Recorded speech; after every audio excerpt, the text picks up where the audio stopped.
somebody like Amos Yadlin that says that the problem is due to socioeconomic factors. If you look at all the attackers, they've all come from middle-class backgrounds. Same with al-Baghdadi, the head of ISIS. He has a PhD. Zawahiri was a doctor.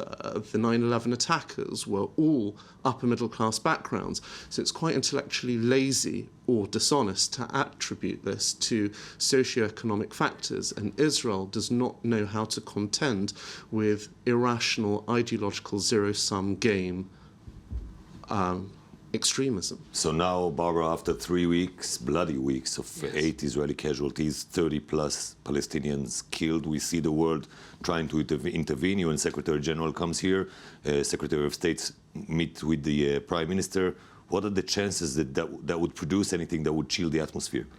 The chances are high that at least they can tamp down the flames to reach some kind of a situation where Palestinians would have some type of a horizon and Israelis would have a return of their sense of security is a real long shot. But I wouldn't sideline the issue of nationalism.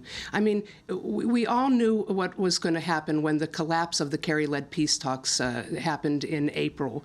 And now, as Barak was saying, the Islamists and the extremists are filling in this vacuum. The ground is bubbling. It's on fire, and there must be some type of adult supervision, and the world needs to pay more attention because right now the two sides are just entrenched in this self-righteousness and sticking to this narrative, and perhaps this international attention will open eyes on both sides. All right, so let's have a look beyond the horizon to Afghanistan. On a trip to Afghanistan in 2012, U.S. President Barack Obama declared the light of a new day on the horizon, but that new day now seems all too familiar, with the resurgent Taliban back in control of much of the country and a decision to keep American troops there through 2017. Correspondent Michal Divon has the details. President Barack Obama announced on Thursday a reversal of policy in Afghanistan, slowing plans to fully withdraw U.S. troops and instead maintain a force of 9,800 through most of 2016. I believe this mission is vital to our national security interests in preventing terrorist attacks against our citizens and our nation. The decision prolongs the U.S. role in the 14-year-old Afghan war and extends American involvement in the conflict, handing it over to the next elected U.S. president. The bottom line is, in key areas of the country, the security situation is still very fragile, and in some places, there's risk of deterioration. Fortunately, in President Ghani and Chief Executive Abdullah, there is a national unity government that supports a strong partnership with the United States. President Obama had aimed to withdraw all but a small U.S. embassy-based force at Kabul before leaving office. Under the new plan, troops will be drawn down to 5,500 in 2017 and based at 4 locations: Kabul, Bagram, Jalalabad, and Kandahar. The decision follows months of discussions between the U.S. and Afghanistan's leaders on how to best support Afghan forces. U.S. troops will continue training and advising Afghan security personnel. However, they will not be engaged in combat missions. Obama's foreign policy has become an issue among candidates running for the White House in the November 2016 election. Whichever candidate takes over the Oval Office will once again have to reassess to what extent the U.S. should still be in Afghanistan 14 years after first entering.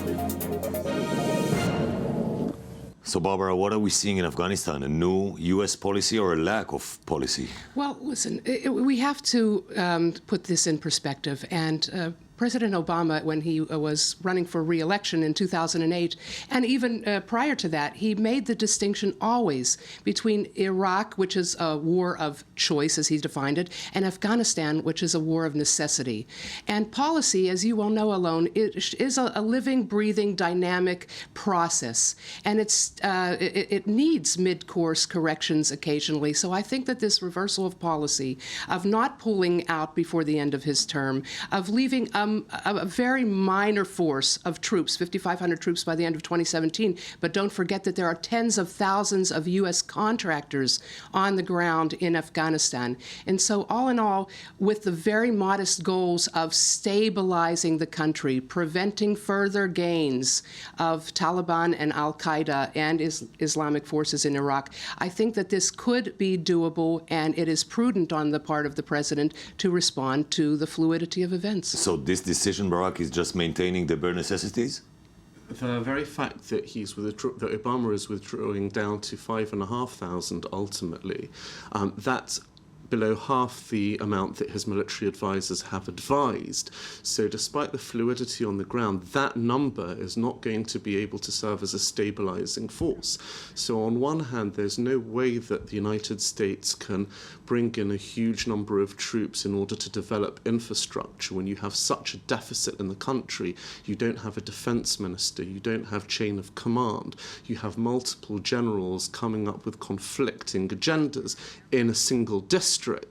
The problem remains that you're not going to be able to prevent Afghanistan from totally collapsing with such a limited number of force, which would be the minimum objective that one would have. So when we look at the map of Afghanistan, which is becoming more and more filled with those spots of Taliban-controlled areas, would that be sufficient to change the momentum there? Well, you also have to keep in mind that in addition to the troops and the tens of thousands of contractors that I mentioned, there is this element, people tend to disparage this element, but there is this element of smart power. And under the new president and the unity government, corruption is down.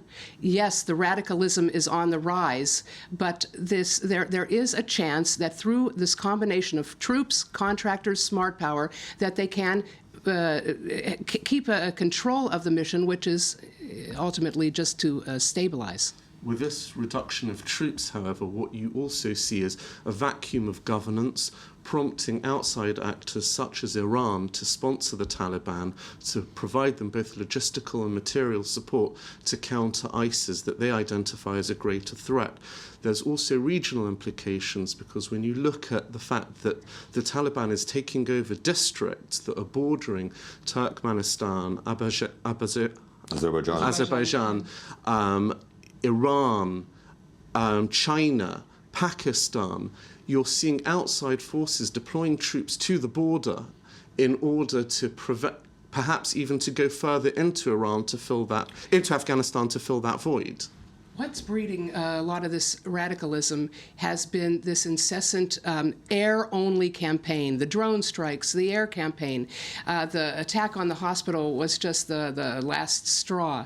So again, you don't need necessarily huge amount of military might, but you need lack of corruption, you need chain of command, which remains to be seen, but there is a possibility that it can be reconstituted. And it's interesting that former President Karzai gave an interview just yesterday to the Russian RT network, where he basically blamed the U.S. for this increase in radicalism, the most ever since 2001, and he invited the Russians back in, and why not the Chinese and the Indian join in as well? So, I mean, that's so hypocritical on the part of Karzai when, in fact, refusing to sign a status of forces agreement, and but it remains to be seen. All right, stay with me, please, for the next subject. Sure. The nuclear deal signed with Iran this past July is bringing major changes to the Middle East, from the strengthened Iranian proxies to new regional alliances. Alongside, there is a growing appetite for arms in the Gulf states. More in the next report. On July 14th of this year, all eyes were on the historic nuclear deal inked between Iran and the P5+1 world powers. But behind the scenes, other deals are being made, all becoming part of the future Middle East. Just days after the announcement this summer, leaders were quick to flock to the Gulf to try and soften the blow. U.S. Defense Secretary Ashton Carter sat down with Saudi King Salman in Jeddah, soon followed by EU Foreign Policy Chief Federica Mogherini in her first visit to the kingdom.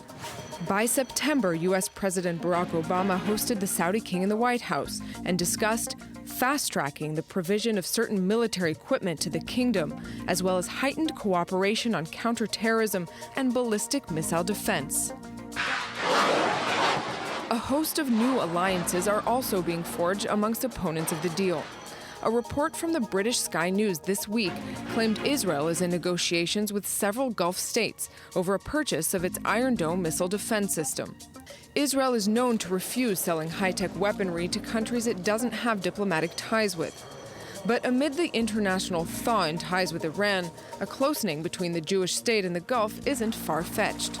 The report did receive a boost from Khalid bin Mohammed Al Khalifa, Bahrain's Minister of Foreign Affairs, during a visit to London this week. The Israelis have their small Iron Dome. The Gulf Cooperation Council will have a much bigger one. Kuwait, for its part, denied the report. Contacted by i24 News, the company Rafael, which develops the Iron Dome system, denied any knowledge of contracts to be signed with the Gulf, but stopped short of refuting that contracts may have been signed in the past. So, Barak, what does the Gulf states want? Preparing for a real conflict with Iran or just deterrence? Look, due to the Iranian deal, they're feeling incredibly vulnerable. Therefore, just right after the deal, President Obama invited GCC representatives to Camp David in order to reassure them. And part of that reassurance was to create a regional missile defense system that the United States would review. And it's constantly fallen short in the past. The context to, though, have increased militarism in the Gulf is the fact that Iran has got the nuclear status practically. And recognized. You have then the UAE ambassador in Washington calling up the head of a defense and security committee saying, if your worst enemy can achieve a nuclear status, then so can we. You have Saudi Arabia also seeking to do a shopping spree for nuclear materials with Pakistan. You have at the same time sub-state actors like ISIS trying to exploit sectarian divisions, whether it be in Kuwait, where there's a sizable Shia population, same in Bahrain, as well as in Saudi Arabia. And when there was an attack in Kuwait just a month ago, or 2 months ago, you saw immediately security tightened across the region from the UAE to Qatar.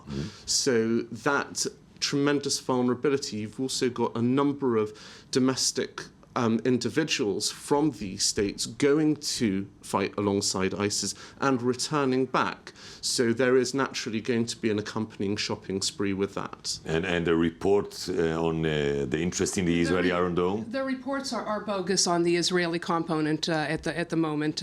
They are indeed talking. There will be another GCC Missile Defense Command meeting in November, and they are looking to perhaps some kind of a hybrid joint development system. But keep in mind, UAE is getting the THAAD, which is much higher, comparable to the Arrow, higher than the Patriot PAC-3, which the Saudis and the Kuwaitis have.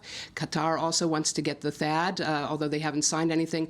But one thing I'd like to mention, and the missile defense umbrella, this GCC six-state umbrella command, has been talked about for 10 years or more. What is driving this is indeed the Iranian threat, as Barak mentioned, but I would focus on the conventional arms shopping spree, because that indeed is happening. And not only because of Iran, and not only because of lack of commitment about the U.S. and the reassurance that they have from the U.S. staying power in the region, but also don't forget the war in Yemen. They're pouring hardware into that region, and they need to replenish their stocks and buy more. So it'll be interesting to follow where would Iran go next. Thank you very much, Barbara Opall-Rome, Barak Sinner. That's all we have time for tonight. Be sure to visit us again next week for another edition of i24 News Defense.